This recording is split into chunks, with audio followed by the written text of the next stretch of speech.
Welcome to the show. My guest is a market designer and game theorist working on better economic systems. After training in nuclear engineering, he worked for tech startups at the peak of the dot-com boom. Becoming fascinated by the mathematics of information and computation led to patent work on a better commodity market design. From Charlesville, Virginia, please welcome Noah Healy. Thanks for having me here. Yeah, no problem. And yeah, I'm looking forward to this. I suppose, I mean, but prior to recording, I said I want to kind of discuss, because you've the white paper, we go through that in the order that it is. But I suppose let's kind of, because I know you're big into maths and everything, let's kind of let the listeners know about a little bit more about your kind of your journey to know, like not without what you've created, but kind of how you got into the maths in your own kind of career. Sure. Well, I've always had a computational facility. I was the fastest counter and then the fastest adder and then the fastest multiplier and that kind of thing. And that led to getting through sort of school maths a lot quicker than most of the other students that I was around. And so I started going to university in my junior year of high school, which is like 16 basically. And then I went to college in an engineering school and studied a very wide variety of mathematics. Most of the core mathematics required for engineering I had already taken while I was in high school, and so I was able to just sort of take a smorgasbord of subjects. But my real turning point was after getting out of school. I got a job working at a sort of dot-com startup, and there I had to really use a programming language, and because of the way my brain works and sort of the ethical instructions from my college, I decided to really get in deep and understand the fundamentals of how the various pieces of it worked. And the programming language in question, called Perl, actually has some very deep connections to the fundamental concepts of computer science. And so pretty quickly I was reading the papers that guys like Alan Turing and Stephen Kleene had written about what computers even were.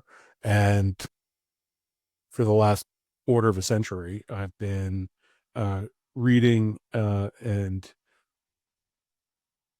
trying to understand and getting up and then applying and then going back and trying to understand these ideas. They're some of the deepest and most beautiful ideas that people have ever had, and so it's a very rewarding journey. Mhm. Just because basically, as I suppose with the listeners, because like prior to recording, after doing the research, I said this is suitable for a few of the podcasts, including the crypto and the awakening, perhaps the speaking as well. And like, just you might just let people know as well your blockchain journey, understanding it, hearing about it, and your own experiences with that.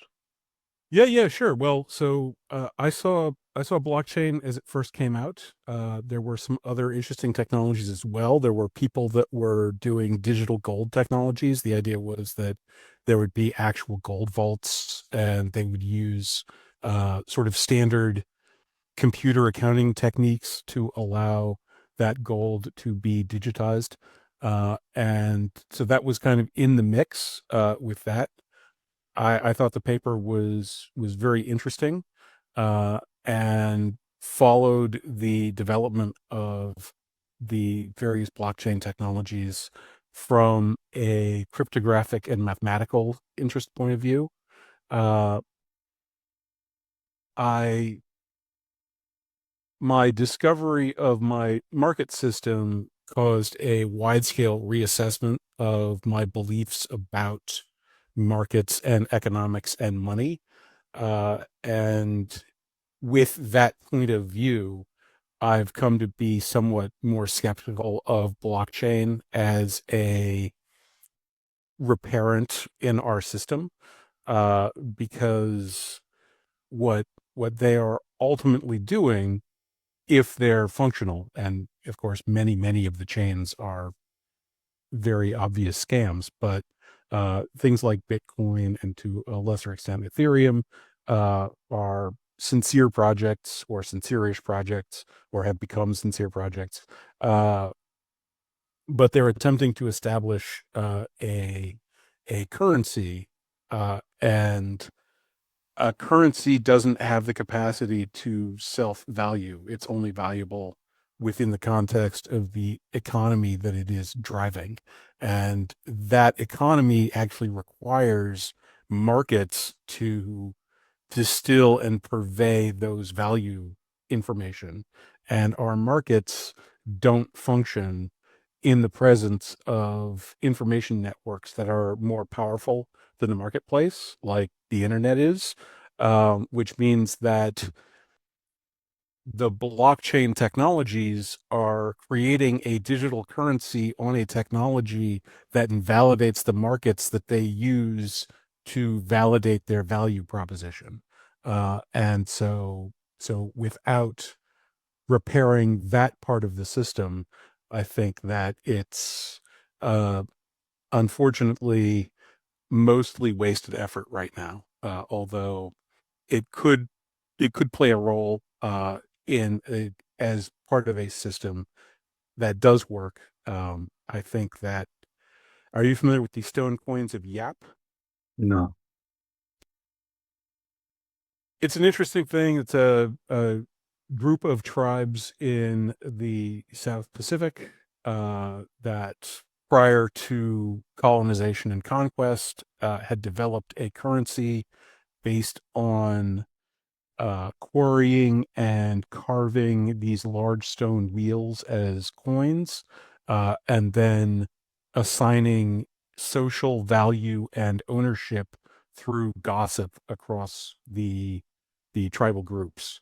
And so the coins themselves could be simply set in a yard and not moved because the ownership of the coin was being held in trust by the tribal awareness and understanding of who truly owned the coins. Um, they are, in my view, precisely analogous to blockchain, and demonstrate that, in fact, within a social context, those kinds of systems could work.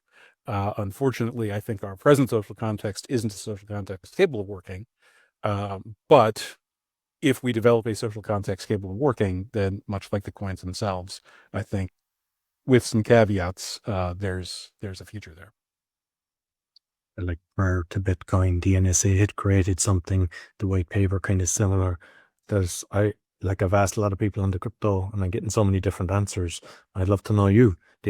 One, do you think it's created by good people or bad people? Because it was during the crisis. But one thing to be aware of, and I'm not sure if you know, but they released white paper on Halloween, which kind of is connected with kind of pagan beliefs and a lot of demonic stuff, which to me made me kind of go, ooh, this is interesting. So I'd love to know your thoughts on who you think created it.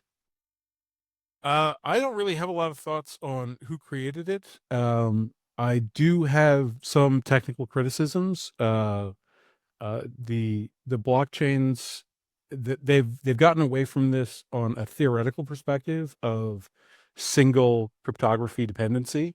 Um, but as a practical matter, the chains that are in general use have a massive point of failure around the collapse of the cryptographic system they're using for chain production, hashing, whatnot.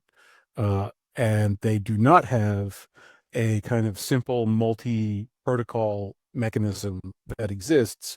And frankly, if they did have such a thing, it would greatly increase the cost of the operation of the chain. And that's another issue that needs to be, I think, addressed. Uh,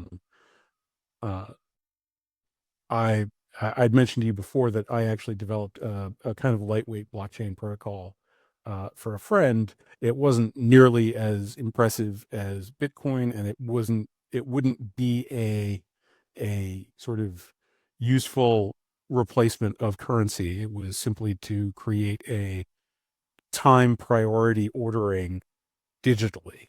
But it used a gossip protocol system, and uh, and could be operated on multiple simultaneous types of cryptographic protocols, so that in the event that we discover a flaw in one of our existing cryptographic protocols, the resulting outputs would be effectively untouched.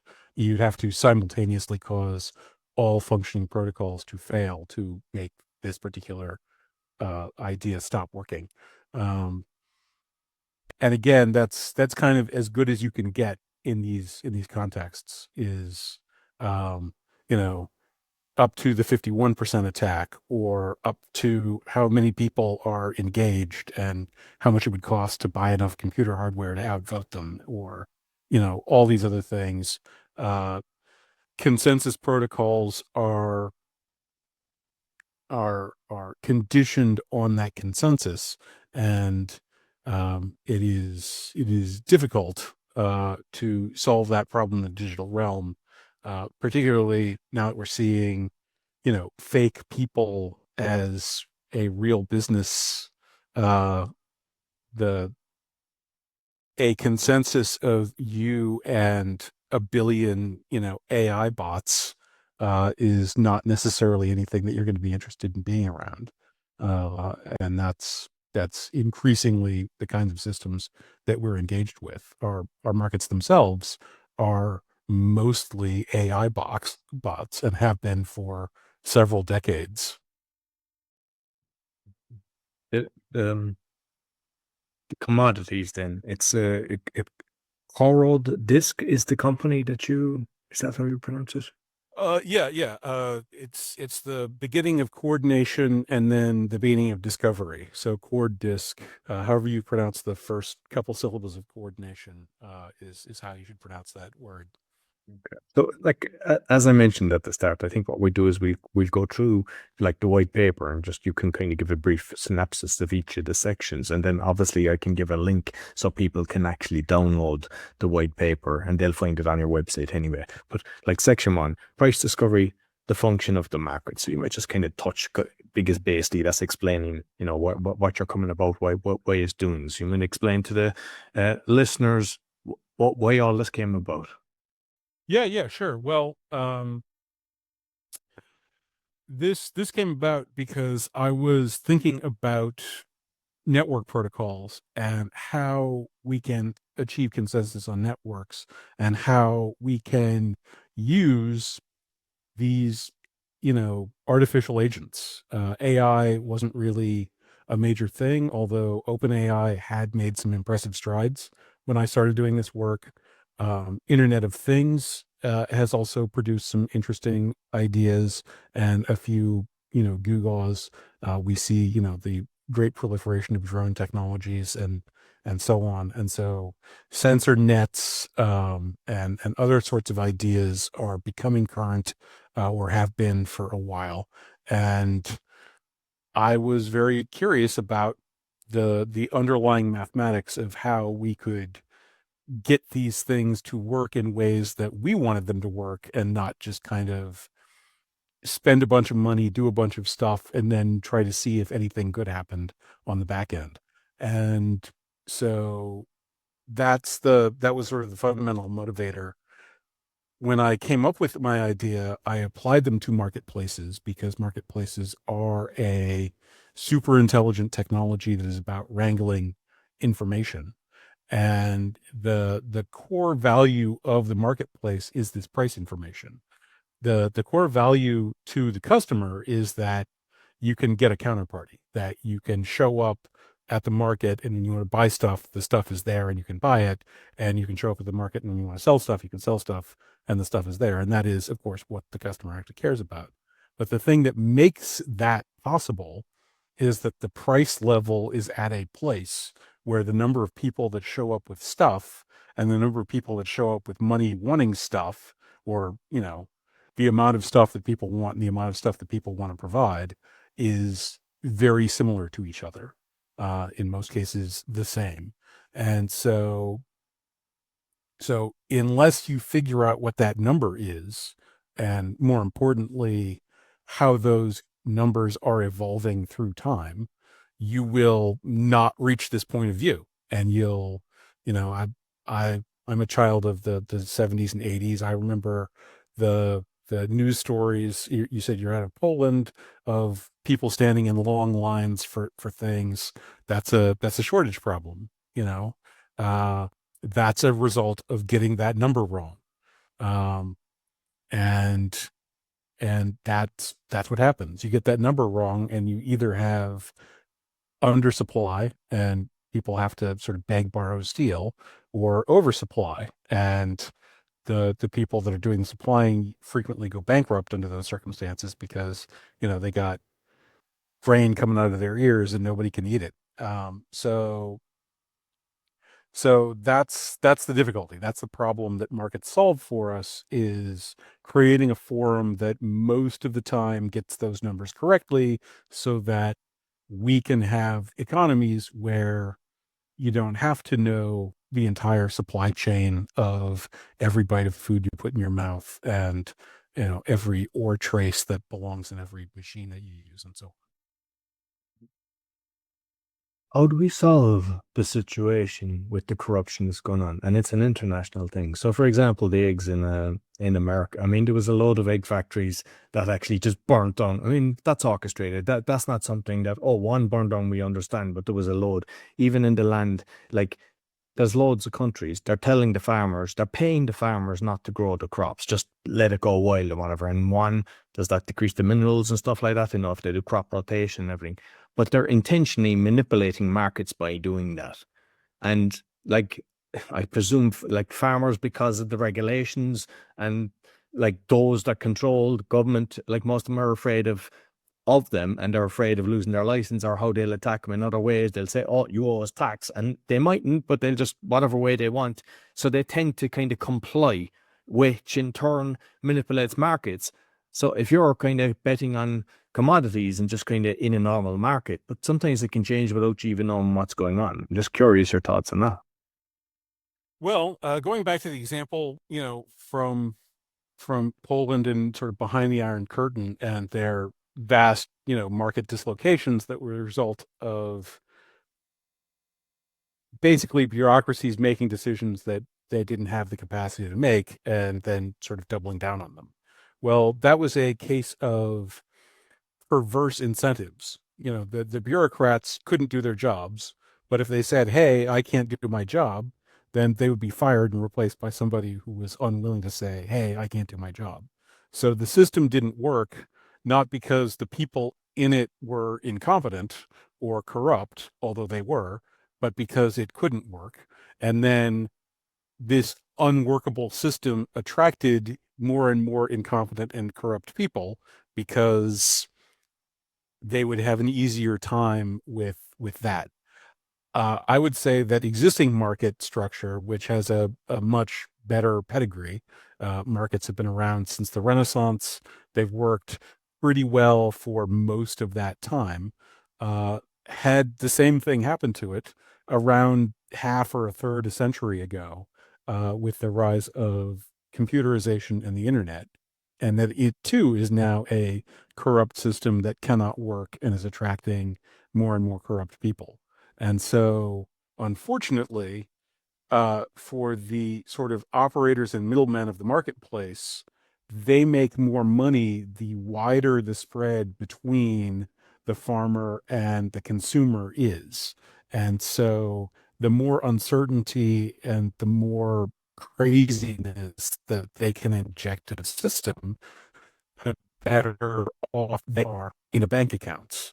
And so driving farms into, non-functioning by just telling them to stop working, or turning off the supply of key nutrients that allows them to function, or turning off their energy supply, all of which there have been large scale farm protests around in Europe and England. To All those things have happened. Um, those things are all broadly and in many cases specifically beneficial to the people operating marketplaces or speculating in marketplaces, if they can know about them at least a few milliseconds before the general public knows about them. And so that I think is attracting a worse and worse class of people to it. But that's not the core issue. The core issue is that the system itself is broken. And so uh, I'd say it's more a case of broken systems attracting corrupt people than corrupt people having broken our systems. But I'd be willing to be argued off that position. I've read about, I was reading the book Corruptible, and it was kind of wondering how people kind of do these things. And a lot of the times, it's corruptible people are attracted to the positions that they can actually manipulate. It's because sometimes things they get into a position and they're bribed and then they're compromised, and that's why they do it. But it looks like even police officers and stuff like that, a lot of times they're the ones more abusive in relationships, and they tend to go into positions where they can use their power. And, because Well, yeah. One of the points that I make, and I think it's a very serious one that affects us across a lot more than just economics, is that I see in the world sort of nihilistic thinking becoming socially and culturally and politically and economically dominant.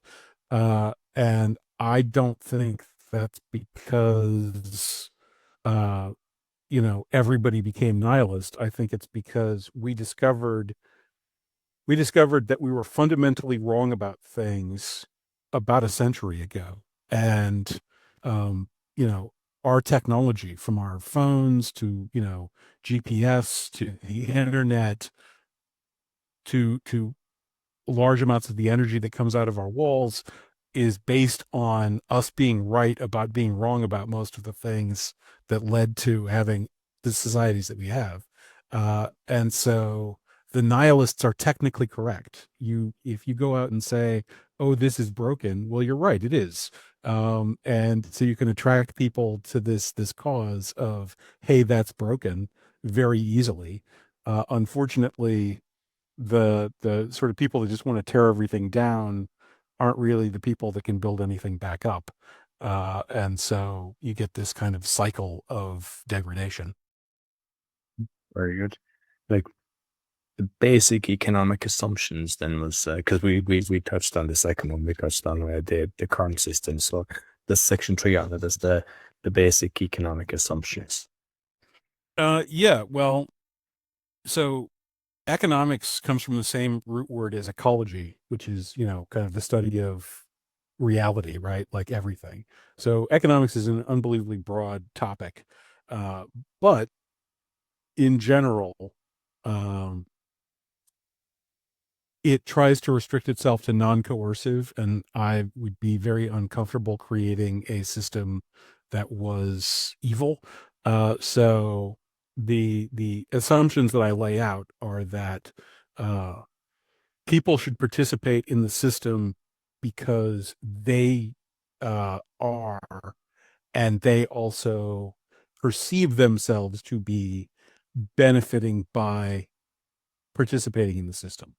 And that within that context, um, what the proper function of a marketplace is would be maximizing the value of the transfer of goods or services through itself, uh, with the restriction that everybody can go anywhere else they want to as soon as they find a better deal.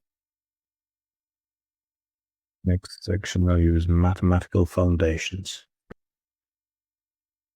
Well, yeah, that could have been a lot longer. I mean, that could have been a textbook or multiple textbooks, because I'm kind of pulling together some disparate ideas. But in order to understand what it is I'm talking about, you need some basic calculus.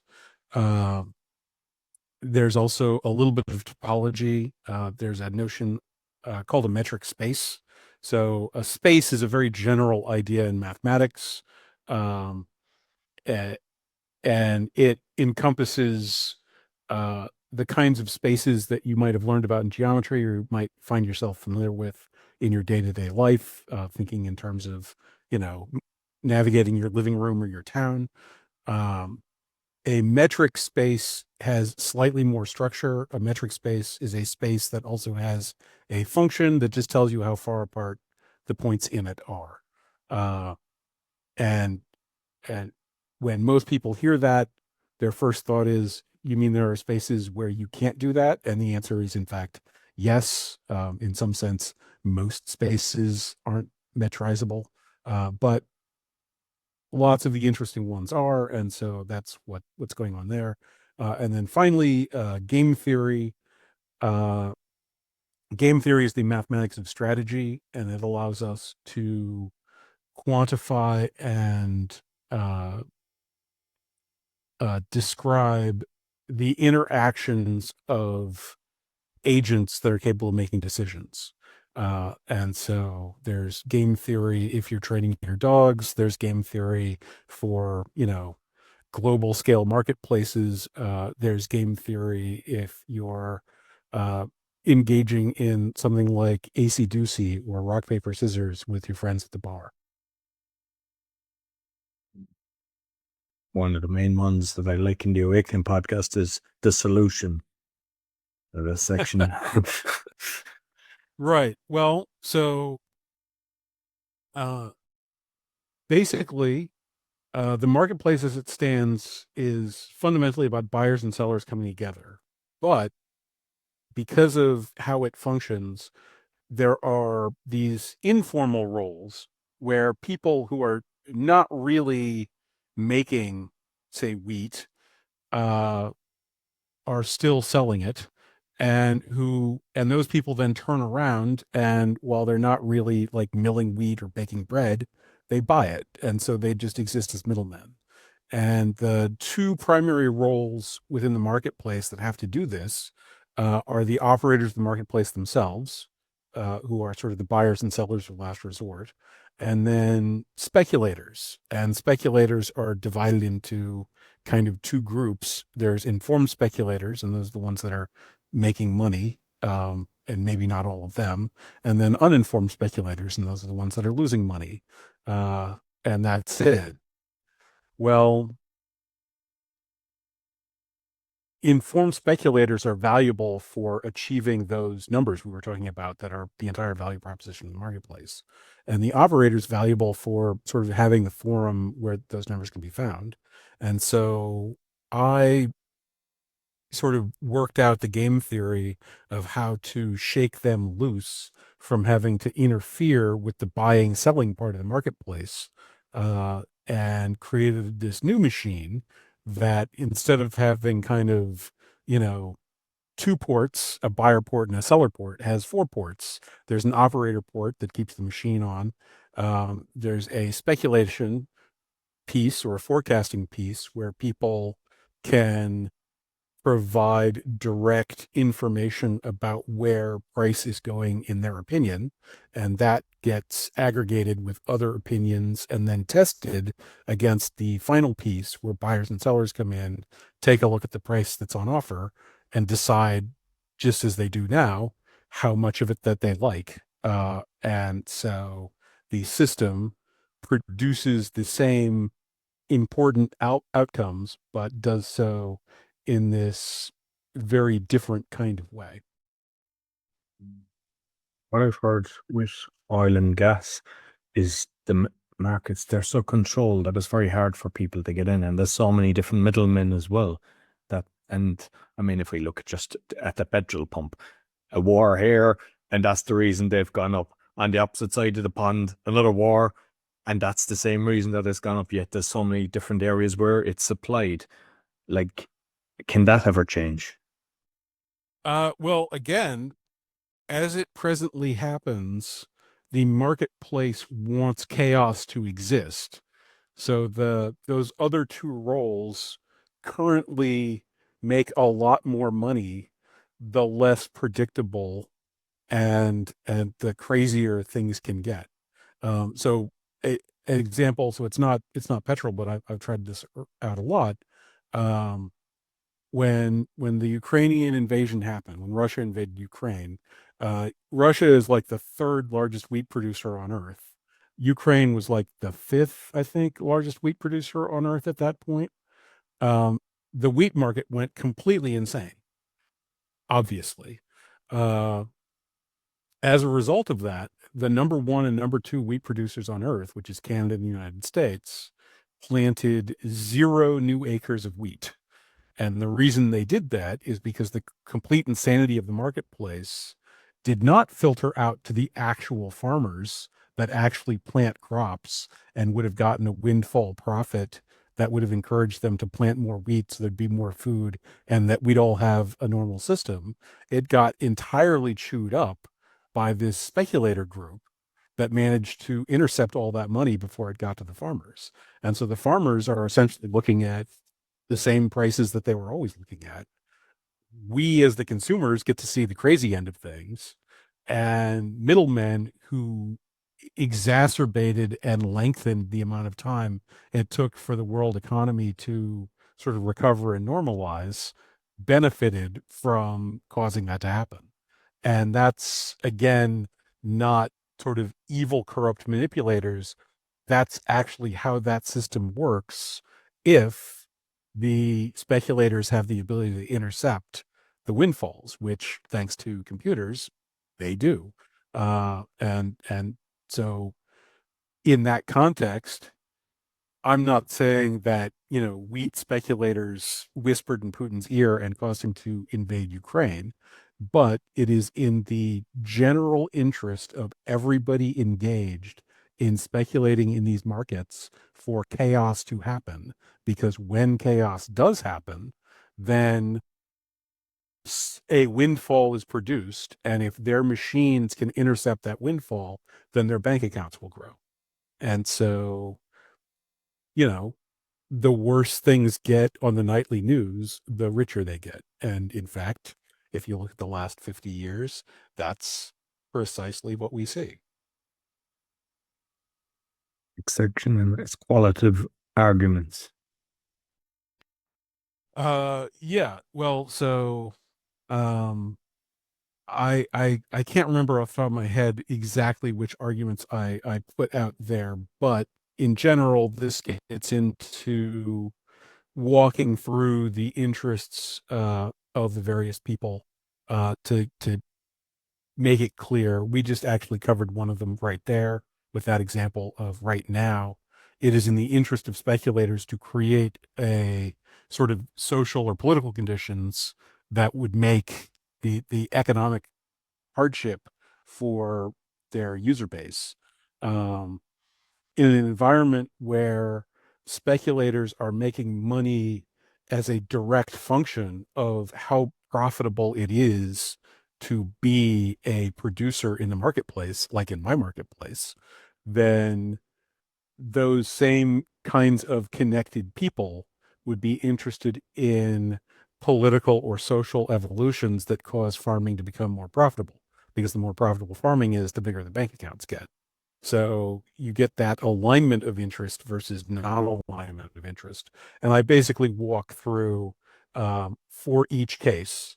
So the speculator, producer pairing, speculator consumer pairing, the forecast, the operator speculator pairing. With 4 things, there's 6 pairings to walk through. And in each case, uh, using this market mechanism provides a positive, sort of co-interest in market activity. And then in all the triples, and there's 4 of them, there's a positive co-interest in market activity. And then finally, the entire group together has a positive co-interest in positive market activity. And so I sort of walk through what all those arguments are. It is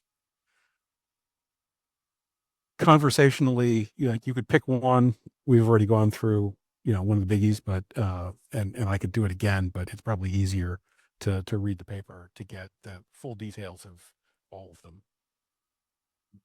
With, like, say, the speculator. So if we look at what's going on in California, and I mean, I've been there years ago, and I know that they do a lot of avocados, but also they're big on the wine. I'm not sure because I know that there's so much acres that have been destroyed. How does that work? Do they class as that as an act of God? Because usually the insurance companies never want to pay out. But how does it work for the speculator when they're expecting to get something to sell on? How does it work when something is destroyed? Well, when that happens, speculators can be in a certain amount of trouble. When COVID occurred, and so it wasn't supply being destroyed, but demand being destroyed. So America goes into lockdown. We stop driving to work. An enormous amount of the gas, petrol, that we use is so that people can drive to work, and suddenly we're not using that anymore. And the price of oil, the price of crude oil, went negative. Um, and there are some people that lost their shirts on that. However, if you can sort of use your computer programs to get out before everyone else does, it's not you that's losing your shirt. And so what we will see in California is that people who were holding the bag, who were able to let go of the bag slightly faster than everybody else that was holding the bag, will not bear the brunt of the bag holding that they were doing, and everyone else will sort of get their arms pulled out of their sockets because they were expecting there to be like 50 hands on this bag, and it'll turn out to be just you. Um, and and that's actually what's being talked about in, I think, very lightly coded language. I saw an interview with Gavin Newsom. He's the governor of California recently. He went on a podcast to talk about what he was working on, and he said primarily what he was the primary thing he talked about working on is speculation in land use. So they're going to sort of get out in front of deciding how to manipulate the the value of that land. Um, and California has a long history of that. Most of the very, very rich in California are land barons. Um, and so I guess, we'll see. Uh, but in general, the speculators in the current world make money by either stepping out of the way as the axe falls, or having their hand on the handle as the axe falls, depending on which side is paying. Regulation then. Like, I mean, we heard about regulation in the blockchain world, crypto world, and all. Like, people don't want it when they want to hide their assets and everything. But when something once goes wrong, that's when they want regulation. They want to be protected. But with the commodity, what way is the current regulations? Uh, Commodity markets are very heavily regulated, uh, and regulation of the commodity markets is something that's been an ongoing, evolving process again for centuries. So the regulations are, in general, pretty well actually applied in the United States and in the City of London, which are the two most important locations for commodity markets on planet Earth. And they're pretty clear as well. Unfortunately, as I said, the problem isn't sort of the people in the system; it's the system itself. And so the regulations are incredibly tightly bound to the structure of the existing commodity markets. Um, so what is allowed and disallowed is essentially only true in context, and the things that you might actually care about, and the things that people do actually care about. So people would be very disturbed by, say, speculators manipulating market for private profit to the general detriment of the entire economy. Uh, but the existing markets can't distinguish between a speculator that's making money because they're helping and a speculator that's making money because they hurt. And so the regulations do not make that distinction because the markets themselves cannot make that distinction.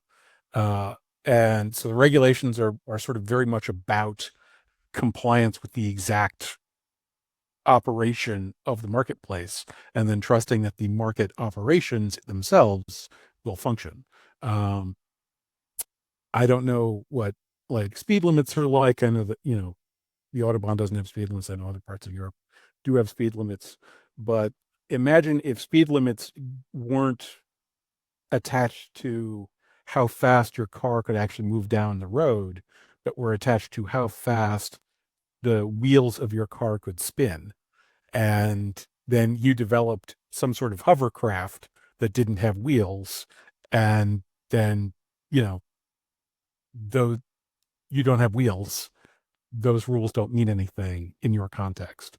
And so that's kind of very much the way the regulations currently function. They are hyper specified to the exact procedures of existing markets, with the assumption that those markets are perfect. And sadly, those markets aren't perfect. So regarding the patent, because prior to we had that conversation prior to it, and I've had some experience with patents just working with a few people. But first, you might just say what your patent is, because I know it's kind of in the white paper, but exactly what you, and then your experience with the patent office. Sure. Well, so I'm patenting machines that can be used to allow you to operate these kinds of marketplaces. Um, so it can be thought of as a process patent or a software patent, or there's a bunch of different sort of terms that have been used, and it's constantly evolving. But the core of my discovery is this sort of set of relationships of information processing, and that that set of things encapsulated within a thing is what I'm patenting, and all that is very vague. But that's unfortunately because of how vague patent laws itself is. Um, in terms of my experience with the patent office, the process has been slow, which is not unusual. It has also been, on their part, criminal and fraudulent, which it appears is unusual, although maybe not as much as we might like. So 4 years ago, I received a notice of acceptance. That's sort of an up check from your patent examiner. And at that point, they're supposed to give you the patent if you pay the fee, unless they discover that they made a really, really egregious mistake. And then they have to write you a letter about the egregious mistake and say, sorry, we're not going to do this because we screwed up. We should never said yes in the first place. They decided to do neither of those things. They just ignored it. Um, when they were asked about it, they said, we're figuring out why we're not doing this. We'll get back to you. So from the time of the issuance of their acceptance to their actual claim about what their mistake was, there was a 7 month delay. Um, so so obviously they didn't find a mistake and then decide not to give me the patent. They decided not to give me the patent and then desperately looked for a mistake that they could hang that decision on. The mistake that they hung the decision on was actually not a mistake and was something that could be mathematically disproved. So it took a little while to get that proof through my attorneys at the time, but we finally did. They accepted that they were attempting to claim that basically numbers aren't real. Uh, and so they gave me a second notice of acceptance. We applied, paid the fee again. I'd gotten I'm not paying fees over and over again. They refunded the previous one, so I just sort of paid paid in. They withdrew that one. They wrote the letter this time. Uh, and their second bite. So the first bite of the apple was a claim that it was useless, that it didn't improve anything, um, and the mathematical proof demonstrated that it improved something that's very expensive and very important by a factor of at least 10 million. Um, so that's not the same as nothing. Uh, so then they decided to claim that I was actually attempting to monopolize commodity markets in general. This is also very trivially, um, not least because their part of getting a patent is that there has to be novelty, and they've already conceded novelty. And they did so by demonstrating that I'm not talking about existing commodity markets. So I could not use my patent to claim that existing market operators were infringing by doing what they've been doing. So it would be merely competitive in those cases, and that, competition and monopoly are antonyms. So so anyhow, my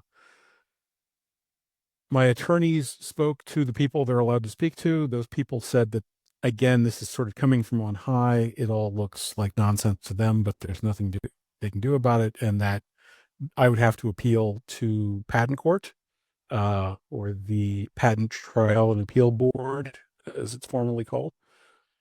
So I did that.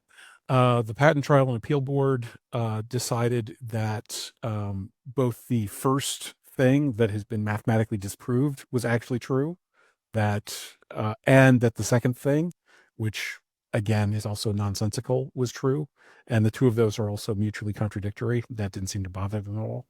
Um, and the only step from them is to go to the federal court system. So I am now in the federal court, in for the Federal Circuit. This is the court that handles disputes between citizens and the federal government of the United States. The only step from here, should there be a step from here on either side, would be the Supreme Court of the United States. I'm assuming that basically this is a financial drain on you and you're getting nothing back, because that's my experience with courts. Like, it's a time suck and a money suck. And then obviously if you get the proper outcome, you get it back. Or how is it working? Yeah, so the patent prosecution has been a time suck and a money suck. Fortunately, since I'm basically out of money, I don't have an attorney anymore, so I'm pursuing this part on my own. The court actually has waived its fees, which are minor, but in my circumstance, even minor fees would be pretty rough to cope with. And so it is just a time suck. It is, however, not just a time suck. It's also kind of, it's pretty stressful having your government lie about you in court documents. And that's what I've been going through for uh, several months now. The patent office just put in their uh, rebuttal. So I make my case, then they get to rebut. They ask for an extension, so I had sort of an extra month to wait. But on the 8th of January, so just over a week ago, they put in their rebuttal. I have 3 weeks to respond, so clock's ticking. I've got some basic, sort of outline. I got to flesh that out and put it in. Um, I do not have to rebut their rebuttal if I don't want to. So I could skip this. I would prefer to do so because their statements are so false that, in my opinion, they're actually just committing perjury. So so I would like to point that out to the court. Um, but yeah, that's where things are, and it has been a major financial drain. It's also, been, I'm not as well as I might be. I just donated blood a few days ago, and my heart rate and blood pressure are both pretty seriously elevated, from, being, having the weight of the world on my shoulders. And so yeah, that's been very unpleasant. In terms of damages, that is potential. So, you know, hypothetically, according to the Constitution, the federal government of the United States isn't allowed to take things from its citizens without going through certain legal obligations, which they haven't gone through. And so restoration of property, and other things that would be a part of a settlement. But that would be up to the judges. All I can really do is just ask. Just curious what your thoughts, because with patents, I mean, a lot of the time you can get it. I think it's from the United States and Canada, but then there's Europe. You can go for individual countries, but a lot of people don't go for all of them because it costs so much money and the time. Like, you can get companies to do it for you, but it costs so much money. And then, unfortunately, some country that's aware of your patent can go away and create something, not about yours, but I'm on about, when people create a different patent, they can create it, then mass market it, send it, and then even if you go after them, they just close that company down, create another. And the whole system is just so badly orchestrated that it's basically hurting the creators. And it's like, unfortunately, I believe in the patent office. I mean, there must be so much corruption as well, where they're passing on information to other countries, because I know of people that they created something and it was created in China very fast, that, or just that they have access to it. So like, it's a shame that there's not one international, you just do a patent and it's done, but it's like, then you have to do yearly payments. And from my memory, I think it just keeps increasing. And is that the way it is? I think it increases every year. So, so I specifically did not pursue international patents at all, because, for one, the cost, but also because, strategically speaking, I'm not certain whether patenting or not patenting is a better way to get people on board. There's advantages to getting people on board with the patent. There are potentially advantages to getting people on board without the patent. And so this system is explicitly oversource outside the United States and its territories. Inside the United States and its territories, it's still open source, but if the patent gets granted, that patent protection would supersede the existing open source license that the technology is published under. So, that being the case, um, I'm trying to kind of keep both doors open and see who walks in through either one of them. Uh, my primary interest is having this technology utilized. And so if China, for example, in desperation and desire to have a functioning economy, which they decreasingly have, were to steal this idea and implement it themselves, that actually probably wouldn't work out all that badly for me personally. Um, that kind of leverage would have a lot of other positive effects as well. So that's sort of an option. Um, Patents laws can't constrain governments, right? So that you have an issue with that kind of public corruption. You also have an issue with the existence of national sovereignty. If there actually are like 160 to 190, and there's a lot of disagreement about what that number is supposed to be, countries in the world, and they're actual countries, then they get to decide how they're going to be countries. And so if the greater prosperity sphere of this particular plot of land can manage to claim to be a country and decides that intellectual property shouldn't exist there, then it doesn't. And if you can use an idea in that space, then not really anything you can do about it. That this is intellectual property is of increasing importance because we've discovered that there is a physical connection between the space of ideas and the universe that we occupy. That's actually what computers demonstrate, is how to physicalize imagination. Um, and property rights aren't necessarily the best fit, but humanity hasn't come up with a better idea than property uh, as a tool of social and political management of assets. And I don't have a better one of those up my sleeve. So I think this is sort of an ongoing philosophical exploration that we need to have through conversation and essay. I think that we're not focusing on it nearly enough as a species. And I'm trying to do the best that I can with the tools that I see in front of me to get us as a species to have economies that function, and I'll kind of see what happens. Um, but in terms of corruption, they violated their own procedures in order to make a claim that, 10 million and one are the same number effectively, uh, which is totally unsupportable.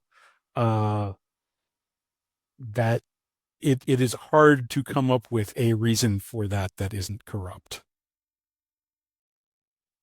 Definitely. So just finally, Noah, like, I'm hoping that justice is served and the patent, all the paperwork comes through. Moving this forward, then getting users, getting everybody involved. How does all the ducks line up that everything works well for you? What do you need then for it to be working perfectly? To operate, I need an operator, and operators need a pretty decent amount of public trust, which mostly you buy through regulatory compliance. So either a very large grassroots movement of potential consumers that would like a CDM to exist, or a much smaller group of fairly deep pocketed companies or individuals that would like to license CDM and cause it to exist, are the two paths that I need. Um, and so that's the patent is about sort of that second stage is having something to license to them. And then the first stage is more like things like this, getting the word out and trying to plant the seeds for a viral revolution. Wish you super success. You might let the listeners know where they can find you. Well, you can connect with me on LinkedIn. Happy to have you there. There's a website, Coordisc.com, where you can download the white paper that he's talking about, and there'll probably be a link in the description as well. You can also reach out to me directly if you just send me an email at Noah P. Healy, NOAHPHEALY at yahoo.com. The spam filter is pretty weak over there, so I will see it and I will get back to you. Perfect. I'll make sure I put the links about the audio and the video. That's all for the Speaking, Awakening, and Crypto Podcast.